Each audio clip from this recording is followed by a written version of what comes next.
5 keajaiban 3:16. Saudara, sebelum saya bicara lebih jauh, saya perlu jelaskan tentang angka 3:16 ini. Angka ini bukan angka mistik ya, tidak usah dikait-kaitkan dengan yang lain. Satu hal yang kita perlu mengetahui, bahwa Alkitab kita ini dalam bahasa aslinya itu tidak ada pembagian pasal dan ayat. Itu saudara harus punya pengertian itu. Jadi bahasa asli Alkitab, baik perjanjian lama, baik perjanjian baru, itu nggak dibagi-bagi dengan pasal dan ayat. Tapi pembagian itu kemudian hari untuk memudahkan kita dan diterima secara luas. Dan satu hal yang saya percaya, bahwa pembagian pasal dan ayat tetap ada dalam kendali Roh Kudus. Walaupun ini kemudian baru dilakukan. Jadi saya percaya apapun yang sudah kita terima tentang pembagian pasal ayat dalam Alkitab, semua itu ada dalam kendalinya Roh Kudus. Nah, ini yang saya mau sampaikan tentang pasal 3 ayat 16. Karena ketika saya membaca firman Tuhan, ternyata ada banyak ayat-ayat penting, tidak kebetulan ayat-ayat tersebut selalu pasal 3 ayat 16. Dan saya melihat ada benang merah. Makanya saya beri judul 5 keajaiban. Saya ambil 5 saja. Masih ada beberapa yang lain, tapi yang 5 ini saya pikir paling penting dan paling umum. Mari kita baca yang pertama, ayat yang sudah tidak asing lagi. Yohanes pasal 3 ayat 16. Karena begitu besar kasih Allah akan dunia ini, sehingga ia telah mengaruniakan anaknya yang tunggal, supaya setiap orang yang percaya kepadanya tidak binasa, melainkan beroleh hidup yang kekal. Ini ayat yang sudah banyak dihafal luar kepala. Saya harap kita juga sudah menghafalnya. Karena begitu besar kasih Allah kepada dunia, sehingga Dia mengaruniakan anaknya yang tunggal, supaya setiap orang yang percaya tidak binasa, melainkan beroleh hidup yang kekal. Ini dikatakan sendiri oleh Yesus dalam pembicaraannya kepada Nikodemus. Jadi banyak orang di dunia ini yang mengenal, apakah itu secara hanya di dalam pengetahuan, secara logika atau dalam hati. Yang penting banyak orang tahu bahwa Allah itu kasih. Jangan heran, bukan hanya orang Kristen toh. Hanya orang yang tahu, oh ya Allah itu kasih. God is love. Tetapi saya mau katakan, hanya kekristenan yang dapat menunjukkan dan menjelaskan sampai di mana kasih itu. Hanya kekristenan yang bisa menjelaskan dengan jelas, dengan tepat, seberapa besar kasih daripada Allah pencipta. Melalui apa? Melalui perbuatan Allah, yaitu Allah mengorbankan anaknya yang tunggal. Kita semua juga anak Allah, tapi yang satu ini khusus, saudara, karena dia in the bosom of the Father. Firman Tuhan berkata di pangkuan Bapa, tapi bahasa Inggris berkata in the bosom, di dada Bapa. Jadi Allah Bapa dan Allah Anak itu dalam satu kesatuan kasih yang begitu erat, sempurna. Tapi ketika Allah mau menyelamatkan manusia, Allah relakan anaknya untuk mengalami penderitaan dan mati di atas kayu salib. Di sini kita semua punya anak, bukan? Ada yang mau merelakan anaknya menderita untuk orang lain, bahkan mati untuk orang lain, ada? Nggak mungkin. Dan kalau bisa anak sakit, yang sakit kita, ya toh, ibu-ibu terutama, kalau melihat anaknya sakit, bagaimana perasaannya? Kalau bisa saya aja yang sakit. Itu perasaan manusiawi. Sama, saudara pikir Allah tidak sakit hatinya ketika dia melihat Yesus, dia merelakan Yesus harus menderita sengsara. Tapi karena dikatakan begitu besarnya, so love the world. Kata so, walaupun cuma S-O, tapi itu tidak bisa digambarkan. For God so loved the world. Karena begitu besar kasih Allah itu. Sehingga sampai anaknya yang tunggal dia korbankan. Nah inilah yang tidak bisa dimengerti. Sudah bisa bertanya kepada manusia di dunia ini. Berbagai macam latar belakang. Pasti mereka, oh ya Allah itu kasih. Allah itu kasih. Tapi ketika sudah tanya, bagaimana Anda membuktikan? Hanya kekristenan yang memberikan penjelasan. Memberikan satu bukti tentang besarnya kasih itu. Karena itu kalimat selanjutnya, itu adalah sesuatu yang masuk akal. Yang percaya selamat, yang tidak percaya binasa. Bukan Allah mau membuat manusia binasa. Tapi manusia yang tidak percaya, dia binasa di dalam dosanya sendiri, kata Yesus. Kamu akan binasa dalam dosamu sendiri. Karena tidak menerima pengampunan. Jadi jangan salah. Seringkali orang Kristen masih salah berpikir, oh Tuhan kok kejam ya, kalau nggak percaya aja kok binasa. Bukan itu masalahnya. Manusia yang tidak percaya itu binasa dalam dosanya sendiri. Karena tidak menerima pengampunan yang hanya ada di dalam Yesus Kristus melalui darahnya yang dicurahkan di atas kayu salib. Jadi ini very logic. Ini adalah sesuatu yang ya itulah akhirnya. Makanya kita bersyukur karena kita oleh iman kita sudah diselamatkan. Amin. Keajaiban kasih Allah. So love the world. Yang mengaruniakan anaknya yang tunggal. Yang kedua, sudah perhatikan. Kalau tadi Yohanes 3:16, sekarang 1 Yohanes 3 ayat 16. Demikianlah kita ketahui kasih Kristus, yaitu bahwa Ia telah menyerahkan nyawanya untuk kita. Jadi kita pun wajib menyerahkan nyawa kita untuk saudara-saudara kita. Kalau tadi kita melihat keajaiban kasih Allah, dalam hal ini adalah Allah Bapa, maka di ayat ini kita melihat keajaiban kasih Kristus, Allah Anak itu. Jadi bukan hanya Bapa yang sangat mengasihi kita, tapi dikatakan oleh firman Tuhan bahwa anak itu, pribadi yang kedua, Allah Anak Kristus itu juga sangat mengasihi manusia yang berdosa. Sehingga dikatakan apa? Ia merelakan nyawanya. Jadi Tuhan Yesus itu mati di atas kayu salib. Dalam musyawarah ilahi ditentukan bahwa Yesus yang harus mati. Dan Yesus turun ke dunia untuk mati. Itu bukan terpaksa. Ya mau apa lagi? Sudah ditugasi sama Bapa, bukan. Tapi karena didorong oleh kasih yang sama dari Bapa. Kasih Allah. Karena dia juga adalah Allah. Mendorong Yesus. Sehingga dikatakan ia menyerahkan nyawa. Ia merelakan nyawanya untuk menyelamatkan saudara dan saya. Makanya ini adalah keajaiban kasih Kristus. Kalau Yohanes 3:16 berkata, Bapa merelakan anak. 1 Yohanes 3:16 berkata, anak merelakan nyawanya. Sudah mau apa lagi? Oh, kalau kita tidak bersyukur kepada Tuhan buat semua karyanya itu ya, sudah kita kenemenan. Betapa luar biasa kasih itu. Walaupun mungkin saat ini kita belum mengerti dengan sepenuhnya. Tapi kita tahu, kita paham, kita percaya kepada kasih. Oleh sebab itu Rasul Yohanes berkata kita pun wajib menyerahkan nyawa untuk saudara-saudara kita. Nah ini yang tidak mudah. Karena kita sedikit banyak masih punya egois. Tapi saya percaya Roh Kudus akan membawa kita ke sana. Sekarang kita melihat tentang keajaiban ibadah kita. 1 Timotius pasal 3 ayat yang ke-16. Dan sesungguhnya agunglah rahasia ibadah kita. Dia yang telah menyatakan dirinya dalam rupa manusia, dibenarkan dalam roh, yang menampakkan dirinya kepada malaikat-malaikat, diberitakan di antara bangsa-bangsa yang tidak mengenal Allah, yang dipercayai di dalam dunia, diangkat dalam kemuliaan. Paulus berkata, dan sesungguhnya, dalam bahasa Inggris berkata without controversy. Tidak perlu diperdebatkan lagi. Tidak ada kontroversi lagi. Bahwa ibadah atau kekristenan itu adalah sesuatu yang sangat ajaib, sangat agung, sangat mulia. Rahasia yang terkandung di dalamnya. Sekali lagi kita melihat keunggulan kita sebagai orang percaya. Keunggulan kekristenan. Mengapa demikian? Coba kita teliti satu persatu.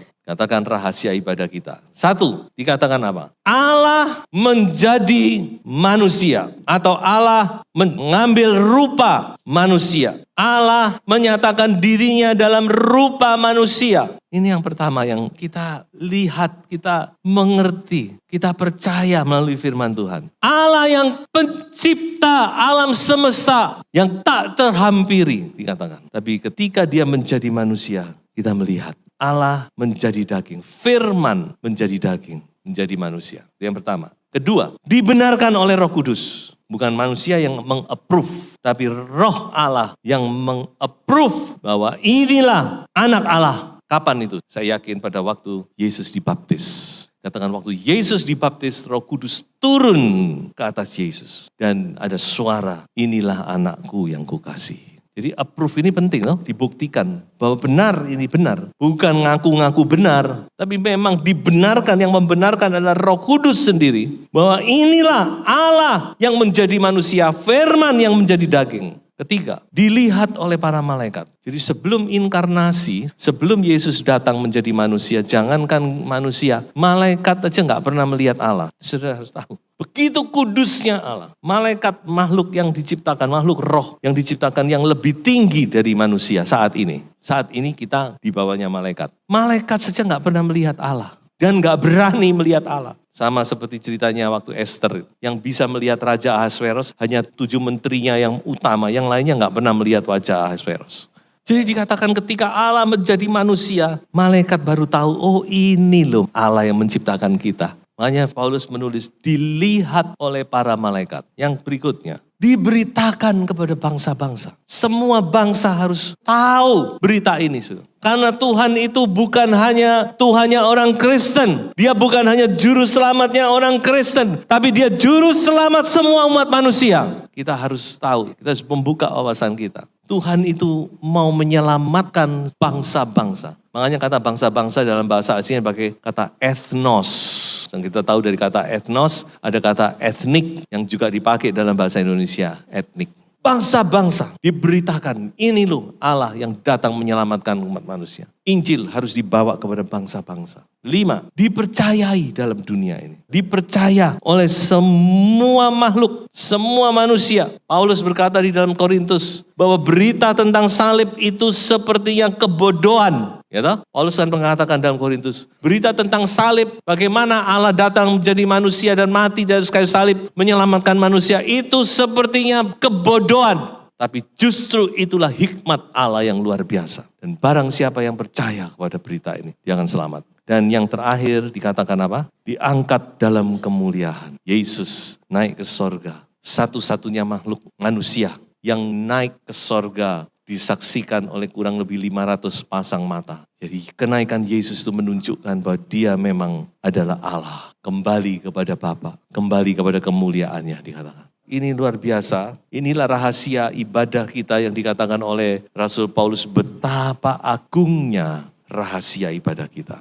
Yang keempat, kalau tadi 1 Timotius 3:16, sekarang 2 Timotius 3:16. Dan ada kaitannya, ada benang merahnya. Kita baca ayat ini. Segala tulisan yang diilhamkan Allah memang bermanfaat untuk mengajar, untuk menyatakan kesalahan, untuk memperbaiki kelakuan, dan untuk mendidik orang dalam kebenaran. Keajaiban firman Tuhan. Mengapa saya katakan keajaiban? Karena firman itu adalah hembusan nafas Allah. Kata diilhamkan Allah ini theopneustos.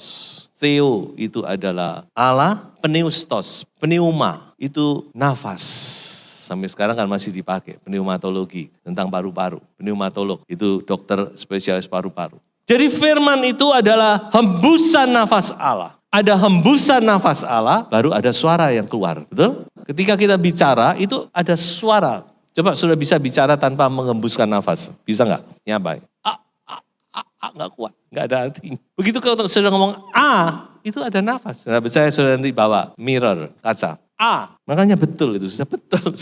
Firman Tuhan luar biasa. Firman itu hembusan nafas Allah. Yesus itu adalah firman yang menjadi daging. Allah menciptakan dengan firman karena harus ada suara. Jadilah terang. Nafas firman dikeluarkan. Roh juga bekerja di situ kan. Roh itu kan nafasnya Allah. Jadi nyatu sudah tidak bisa dipisah-pisahkan. Makanya oleh Paulus berkata, semua tulisan dan firman Allah ini adalah tulisan yang diilhamkan Allah. Ada 4 manfaat, coba kita lihat. Yang pertama adalah mengajar kita.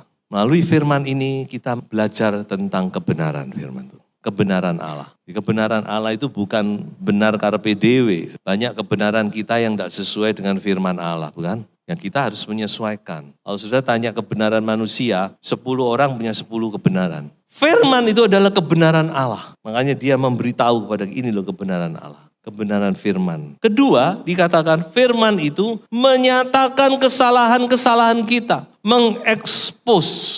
Jadi seringkali sudah melihat firman Tuhan kita menjadi sadar, oh ternyata aku keliru ini Tuhan. Sebelum kita mendengar firman, sebelum kita membaca firman, kita nggak sadar. Jadi ketika kita membaca firman, seperti firman Tuhan itu menunjukkan itu loh, kamu salah di sini loh, kamu salah. kamu udah salah. Tadinya kita berpikir kita harus paling benar, ya semua orang kan gitu. Aku ini paling benar. Tapi ketika firman disampaikan dan kita di situ mengerti, oh ternyata aku salah. Perkataanku ini salah, tindakanku ini salah, cara berpikirku ini salah. Mengekspos, saudara. Dan kalau sudah diekspos kita harus minta ampun ya. Jangan kita berdalih-dalih. Ketiga, memperbaiki. Bukan cuma menyatakan, tapi firman itu juga mengoreksi kita. Percuma kalau cuma nunjuk kesalahan tapi tidak bisa mengoreksi, betul kan? Itu Taurat kan cuma bisa nunjuk kesalahan ini. Tapi nggak bisa memperbaiki. Firman itu berkuasa bukan cuma mengekspos tapi dia mengoreksi kelakuan kita. Dan yang keempat dikatakan apa? Mendidik kita dalam kebenaran. Artinya apa? Teaching the right way of life. Mengajar kepada kita bagaimana cara hidup yang benar itu. Tidak ada yang lain saudara yang bisa seperti firman Tuhan ini. Dia mengajar kita bagaimana sih hidup di dunia ini yang benar itu bagaimana. Nah inilah manfaat-manfaat firman yang ditulis oleh Rasul Paulus. Makanya di dalam Kolose, sekali lagi juga Kolose 3 ayat 16, Paulus berkata, simpan firman itu dengan semaksimal mungkin. Simpan firman itu dalam hatimu, semaksimal mungkin. Yang kamu bisa, caranya gimana terserah, tapi simpan itu. Itu Kolose 3 ayat 16. Dan sampailah kita kepada keajaiban yang kelima, sekali lagi 3 ayat 16. Coba kita baca. Tidak tahukah kamu bahwa kamu adalah bait Allah dan bahwa roh Allah diam di dalam kamu. Saya katakan ini adalah keajaiban our relationship with God. Ya, relasi kita, hubungan kita dengan Tuhan. Seberapa ajaib, yaitu Allah mau tinggal di dalam kita. Apa enggak ajaib? Melalui Roh Kudus, Allah menyertai saudara dan saya. Karena memang Allah itu dari sononya, dari awalnya menciptakan manusia itu pengennya tinggal bersama manusia. Dia pengen membentuk satu relasi yang erat. Bagaimana ketika Adam diciptakan Allah dan Adam itu mempunyai hubungan yang sangat intim, sangat erat. Sampai dosa menghancurkan. Sebab itu ketika kita dipulihkan, Yesus mati untuk dosa kita. Kita dibenarkan di dalam Yesus dan Allah mengirimkan rohnya ke dalam kita. Maka kembali Allah ingin mempunyai hubungan yang intim dengan saudara dan saya. Sebab itu mari melalui Roh Kudus, melalui firman Tuhan, biarlah kita mau membina hubungan yang lebih erat lagi dengan Tuhan. Tuhan Yesus memberkati, haleluya.